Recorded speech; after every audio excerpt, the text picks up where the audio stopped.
जय श्री कृष्ण। मैं हूँ मुनि शुक। असत्य, झूठ, मिथ्या, काम न छोड़ा, क्रोध न छोड़ा, सत्य वचन क्यों छोड़ दिया, सत्य वचन क्यों छोड़ दिया, तूने नाम जपन क्यों छोड़ दिया, तूने नाम जपन क्यों छोड़ दिया। हमारी जीवा को श्री कृष्ण नाम जपने की कुछ आदत ऐसी छूटी कि झूठ ने हमें चारों तरफ से जकड़ लिया, पकड़ लिया। और आज अवस्था ऐसी हो गई है कि हम सोचते हैं झूठ कोई बड़ा थोड़ी बोला है, छोटा सा ही तो झूठ बोला है, पापा घर पे नहीं है, छोटा सा ही तो झूठ बोला है, मैं कल वहाँ पे गया था, गया कहीं और था। लेकिन क्या बड़े झूठ से ही पाप लगता है? छोटे झूठ से कुछ नहीं होता। शास्त्रों में कथा आती है जो धांधुल मोक्ष के जीवन से हमें बताती है कि अच्छा वाला एक धांधुल व्यक्ति था जिस पे कोई कर्मों की मेहरबानी हुई और पैसा कमा बैठा, लेकिन एक छोटे से झूठ ने उसकी जिंदगी तबाह कर दी।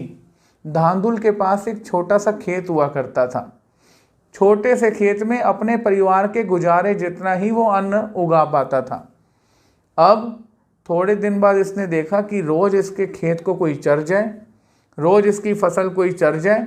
अब इसने सोचा रात को बैठ के देखता हूँ ये कौन कर रहा है, मेरा इतना नुकसान कौन कर रहा है, मैं तो गरीब आदमी मर जाऊंगा। अब इसने रात को पहरा देना शुरू किया। घनी रात होने पर इसने देखा कि ऊपर से कोई हाथी उतर रहा है। अब हाथी उतर के खेत को चरना शुरू कर चुका है। जैसे ही इसने देखा कि अब वो खेत चरने में मस्त है, ये डंडा लेके भागा और इसने जैसे ही उसे मारा वो उड़ा, और जैसे ही हाथी उड़ा इसने उसकी पूंछ पकड़ ली। अब एक हाथ में डंडा, एक हाथ में पूंछ, ऊपर ऊपर हाथी, पीछे पीछे धांधुल। ये पहुंच गए स्वर्ग में। सामने इंद्र ने पूछा, अरे ये मनुष्य कौन आ गया इस स्वर्ग के अंदर? ये मैं आपको एक सत्य कथा बता रहा हूँ, ये कोई कहानी नहीं है, ये एक सत्य कथा है जो शास्त्रों में बताई गई है कि झूठ साधारण मनुष्य को कैसे अवगति की ओर ले जाता है। बड़ा ध्यान से सुनना आप। एक छोटा सा गरीब किसान कैसे संयोगवश ऐरावत नामक हाथी की, जो इंद्र के पास रहता है, पूंछ पकड़ के स्वर्ग पहुंच गया। इंद्र ने पूछा ये मनुष्य जाति का प्राणी स्वर्ग में कैसे आ गया? दूर खड़े धांधुल ने कहा, महाराज आपका ये हाथी मुझे अपने साथ ले आया और ये रोज मेरी खेतों में आके सारी गेहूं और जो भी अनाज है चर जाता है, मैं बड़ा नुकसान में हूं, बड़ा गरीब आदमी हूं। इंद्र ने कहा ऐसा करो, सामने धन और द्रव्य पड़ा है, जितना ले जाना है ले जाओ, लेकिन याद रखना इसे कभी अपने खेत में चरने से मना मत करना। धांधुल ने कहा जी बिल्कुल नहीं करूँगा। अब क्या हुआ, धांधुल इंद्र को पूछता है कि वापस कैसे जाऊँ? इंद्र कहते हैं जैसे आए थे वैसे ही चले जाओ, इसकी पूंछ पकड़ लो, ये दोबारा तुम्हें तुम्हारे खेत में छोड़ आएगा। अब आगे क्या हुआ, अब थोड़ा सा जब घर में पैसा आ जाए तो ही वारे न्यारे हो जाते हैं, चाल चलन बदल जाता है। और ये तो स्वर्ग से ही पूरा माणिक मोती और पैसा भर के लाए थे। अब इस धांधुल के ठाठ बाट बदल गए। पैसे के 3 नाम, परसु, परसा, परसराम। अब जो धांधुल 24 घंटे खेत में काम करता रहता था, उसने 10 आगे काम पे आदमी लगा लिए, आगे थोड़ी और जमीन खरीद ली, पान मुंह में रख के मीठा मंजी पे बैठा आराम से। लोगों ने देखना इस धांधुल की किस्मत एकदम रातों रात बदल गई। अब लोगों ने आना पास, धांधुल भैया क्या बात है, कैसे आजकल तो बड़े वारे नहीं आ रहे हैं, ऐसा क्या हुआ है? अब थोड़ी सी आप किसी को हवा दे दो, वो अपनी हद से ज़्यादा बातें आपके साथ करना शुरू कर देता है।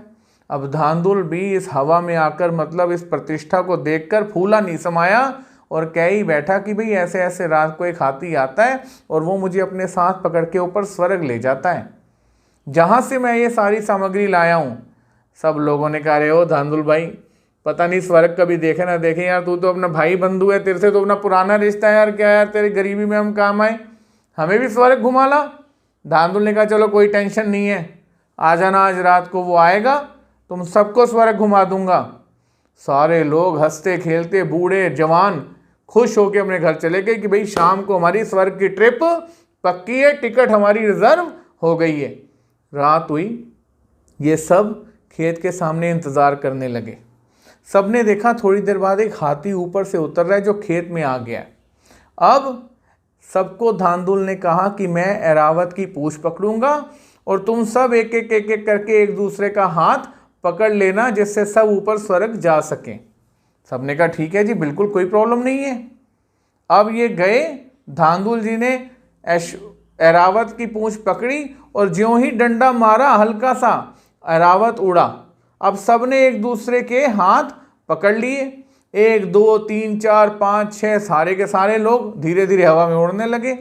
अब वो जब बहुत ऊपर उड़ गए तो पीछे से एक बुढ़िया ने पूछा, अरे धांधुल, स्वर्ग में रुई का क्या रेट है? 2 रुपये में कितनी मिल जाएगी? अब यहाँ आपने सीखना है कि धांधुल कह सकता था मैं नहीं जानता, लेकिन धांधुल को आदत है और आज हम सारे ही धांधुल हैं। कोई एक धांधुल थोड़ी है यहाँ संसार में। धांधुल ने भी कह दिया 2 रुपये की इतनी तो मिल ही जाएगी। अब जैसे ही यूं हाथ किए, पूंछ हाथ से छूटी और सारे के सारी जो लड़ी बनी हुई थी ना, जमीन पे आकर गिरी। कितना बड़ा झूठ बोला, किसी को मारने का झूठ बोला, तबाह करने का झूठ बोला, छोटा सा झूठ बोला। मतलब जिस बारे में जानता ही नहीं था कि 2 रुपये की कितनी रुई मिलेगी, पटक से कह दिया 2 रुपये की इतनी रुई तो मिल ही जाएगी और सबको मारने का कारण बना। पहली बात तो सीखने वाली ये है कि जो किसी के नसीब में है जरूरी नहीं है कि हमें मिल जाएगा। दूसरी बात ये, छोटा सा झूठ भी हमको मरवाने का कारण बन सकता है।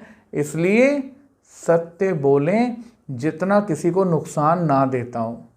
जय श्री कृष्ण।